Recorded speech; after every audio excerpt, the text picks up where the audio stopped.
আজকে আমি আলোচনা করব দল বা অক্ষর নিয়ে। দল বা অক্ষর হলো একটি গুরুত্বপূর্ণ ছন্দোপকরণ। দলের উপরে নির্ভর করে কবিতার সুরভঙ্গি বা লয়। দল ঝোঁকে ঝোঁকে উচ্চারিত হয়। দলের উপরেই নির্ভর করে আমরা মাত্রা বসাই। তাই দল খুব ভালো করে বুঝে উঠতে না পারলে ছন্দ নির্ণয় করা সম্ভব নয়। যারা ছন্দকে একেবারে নিজের বশে করতে চায় তাদের জন্যই আজকের এই ভিডিও। তাহলে আমরা দল কাকে বলবো? শ্বাসবায়ুর এক ধাক্কায় যতটুকু ধ্বনিগুচ্ছকে আমরা উচ্চারণ করি সেটাই হচ্ছে দল। আমরা সবাই জানি দল দুই প্রকার, একটা হচ্ছে মুক্ত দল আর একটা হচ্ছে রুদ্ধ দল। মুক্ত দল কাকে বলবো? যে দলের শেষে স্বরবর্ণ থাকবে বা স্বরবর্ণ উচ্চারিত হবে সেটা হবে মুক্ত দল। আর যে দলের শেষে স্বরবর্ণ থাকবে না অর্থাৎ ব্যঞ্জন বর্ণ থাকবে বা ব্যঞ্জন বর্ণ উচ্চারিত হবে তাকে আমরা বলবো রুদ্ধ দল। এই হচ্ছে মুক্ত দল, এটা হচ্ছে রুদ্ধ দল। মুক্ত দলের শেষে যেহেতু স্বরবর্ণ উচ্চারিত হয় বা থাকে তাই মুক্ত দলকে আবার স্বরান্ত অক্ষর আমরা বলি। রুদ্ধ দলের শেষে ব্যঞ্জন বর্ণ থাকে তাই একে ব্যঞ্জনান্ত বা হলন্ত অক্ষরও বলে থাকি। আমরা উদাহরণ না নিলে বিষয়টা ক্লিয়ার হবে না। যেরকম বাবা একটি শব্দ, এটা উচ্চারিত হচ্ছে দুইবারে, বা একবারে আর বা একবারে, বা আর বা। এখানে ব এর সাথে কিন্তু আ উচ্চারিত, এখানেও তাই। তাই এই দুটোই হচ্ছে মুক্ত দল বা স্বরান্ত অক্ষর। এটাও তাই। এই যে বা, আমি কখনোই কিন্তু এটা দেখব না, সব সময় দেখব যেটা উচ্চারণ করছি, যে দলটা ভাঙলাম বা যে দলটা আমি পাচ্ছি তার শেষে কি উচ্চারিত, স্বর না ব্যঞ্জন।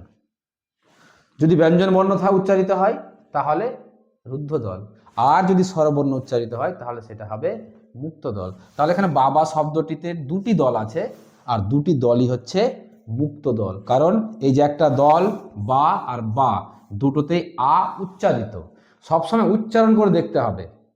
অর্থাৎ বা উচ্চারণ করতে গিয়ে বয়ের পরে আটা আসছে, তাই দুটি হচ্ছে মুক্ত দল। এবার একটা অন্য উদাহরণ নিই। ঈশ্বর, এটাকে আমরা উচ্চারণ করি ইস একবার স্বর একবার, ইস একবার আর স্বর একবার। এই যে ইস উচ্চারণ করলাম, শুরুতেও দীর্ঘই দেওয়া আছে, তাহলে কি এটা মুক্ত দল হবে? না, আমাকে এই দুটো নিয়ে দেখতে হবে। আমি ঈশ্বর শব্দটিকে দুইবারে বের করছি, দুইবারে উচ্চারণ করছি, একবার ইস একবার স্বর। তো ইস উচ্চারণ করছি, তো তার শেষে কি উচ্চারণ করছি? তালবস্য। তারপরে কিন্তু অ বা আ বা হ্রস্বই বলি না, ইসো ইসি ইসা এগুলো তো উচ্চারণ করছি না, ইস উচ্চারণ করছি।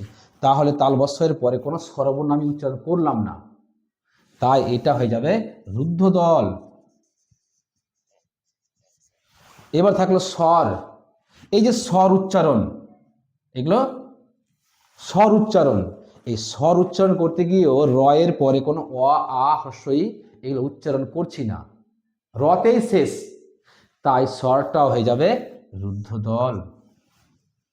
তাহলে বুঝতে পারলাম যে দলের শেষে স্বরবর্ণ উচ্চারণ হবে সেটা হয়ে যাবে মুক্ত দল, আর যে দলের শেষে ব্যঞ্জন বর্ণ উচ্চারিত হবে বা থাকবে, থাকতেই পারে কিন্তু উচ্চারিত ব্যঞ্জন বর্ণই হবে, স্বরবর্ণ হবে না, তখন আমরা তাকে রুদ্ধ দল বলবো। এবার অন্য একটি শব্দ নিয়ে আবার দেখি বিষয়টা।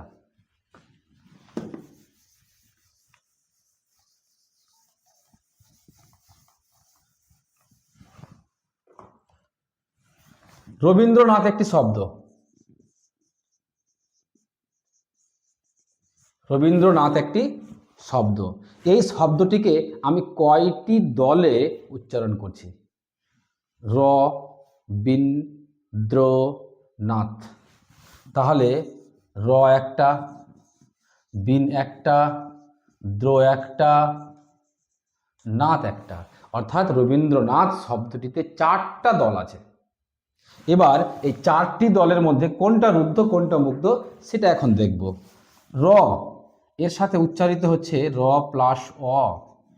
এই যে বিন, এটাকে যদি ভাঙি তাহলে হবে ব প্লাস দীর্ঘ ই প্লাস দন্ত ন, বিন। এটা যদি ভাঙি তাহলে দ প্লাস র প্লাস অ। বর্ণ বিশ্লেষণ করতে গেলে যতগুলো ব্যঞ্জন বর্ণ থাকবে তার নিচে এই যে হস চিহ্ন দিতে হয়।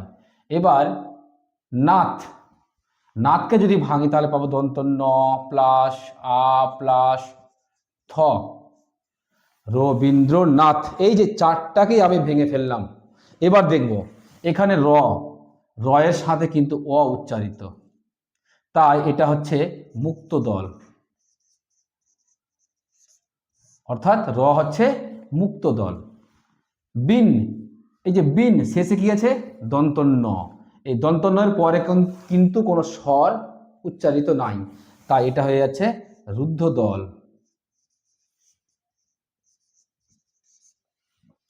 এই দ্র, দ র অ, অতএব শেষে কিন্তু অ উচ্চারিত, তাই এটা হয়ে যাচ্ছে মুক্ত দল।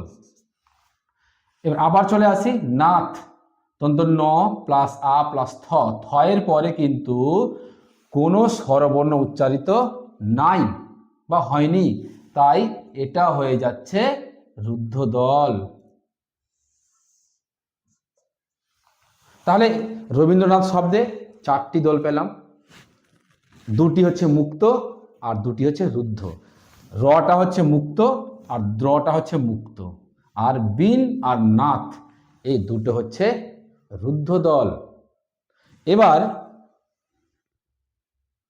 আমরা জানি বা বলছি যে যে দলের শেষে স্বরবর্ণ থাকবে তাকে আমরা মুক্ত দল বলছি। কিন্তু এখানে একটা জিনিস মাথায় রাখতে হবে যে স্বর বর্ণের মধ্যে ওই আর ও এই দুটো কিন্তু পড়ে, অর্থাৎ যৌগিক স্বর, ওই আর একটা হচ্ছে ও, এই দুটো কিন্তু রুদ্ধ দল হয়। ওই আর ও সর্বদাই রুদ্ধ দল হবে। যেরকম দৌরাত্ম্য, এই দৌরাত্ম্য একটি শব্দ, এই দৌরাত্ম্য শব্দের যে দৌ আছে সেটা হচ্ছে এই যে ও, এটা কিন্তু রুদ্ধ দল। এই ও থাকলে বা যৌগিক স্বর থাকলে আমরা কখনোই তাকে মুক্ত দল হিসাবে গণ্য করব না। বা আরেকটা শব্দ ঐরাবত, ঐরাবত, এই যে ওই, এটা কিন্তু মুক্ত দল নয়, এটা হচ্ছে রুদ্ধ দল। ছন্দ নির্ণয় করার সময় কিন্তু কাজে লাগবে, তাই এখন থেকে ভালো করে বুঝে নিতে হবে। তাহলে কি বললাম, যৌগিক স্বর, কারণ এরা 2টি স্বর নিয়ে গঠিত আছে তাই এদেরকে যৌগিক স্বর বলছি। যেরকম ওই, ওইকে ভাঙলে আমরা পাবো এই অ বা অ প্লাস হস্যই, এটা হচ্ছে যৌগিক স্বর। একে যদি ভাঙি তাহলে পাবো এরকম ও কিংবা অ প্লাস হস্য, এটাও দুটো হচ্ছে যৌগিক স্বর। তাহলে কি বললাম, যৌগিক স্বর সর্বদাই রুদ্ধ দল হবে। আর একটা মাথায় রাখতে হবে, সেটা হচ্ছে একক রুদ্ধ দল। একক রুদ্ধ দল, একক রুদ্ধ দল, একক রুদ্ধ দল আমরা কাকে বলবো? উদাহরণ দিচ্ছি, হয়, যায়, চল, দাস, শেখ, এই সমস্ত শব্দ হচ্ছে একক রুদ্ধ দল। তাহলে কিভাবে পাচ্ছি, দুটি বর্ণের সহযোগিতায় বা দুটি বর্ণ নিয়ে একটি শব্দ, তাই তো প্রত্যেকটা দুটি আছে, দুটি বর্ণ নিয়ে একটি শব্দ, আর সেই শব্দের উচ্চারণ একটাই। তাহলে দুটি বর্ণের সাহায্যে গঠিত শব্দ এবং যার উচ্চারণ একটি,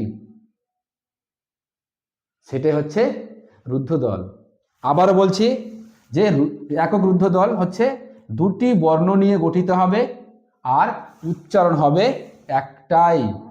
এখানে হয় একটাই উচ্চারণ, যাই একটাই উচ্চারণ, চল একটাই উচ্চারণ, দাস একটাই উচ্চারণ, শেখ একটাই উচ্চারণ। প্রত্যেকটা শব্দই দুটি বর্ণ নিয়ে গঠিত এবং উচ্চারণ আমরা একটাই পেয়েছি। এই ধরনের শব্দগুলোকে আমরা একক রুদ্ধদল বলবো। আমি শুরু থেকে শেষ পর্যন্ত যা বললাম এই কথাগুলোকে বা এইটুকু যদি ভালো করে আয়ত্ত করে নিতে পারলে আমার 100% বিশ্বাস ছন্দ নির্ণয়ের সময় তার বিন্দু পরিমাণ কোনো অসুবিধা হবে না, এটা আমি অন্ততপক্ষে নিশ্চিত। তাহলে আজকের ভিডিও এখানে শেষ করছি। সবাই ভালো থাকবেন, সুস্থ থাকবেন।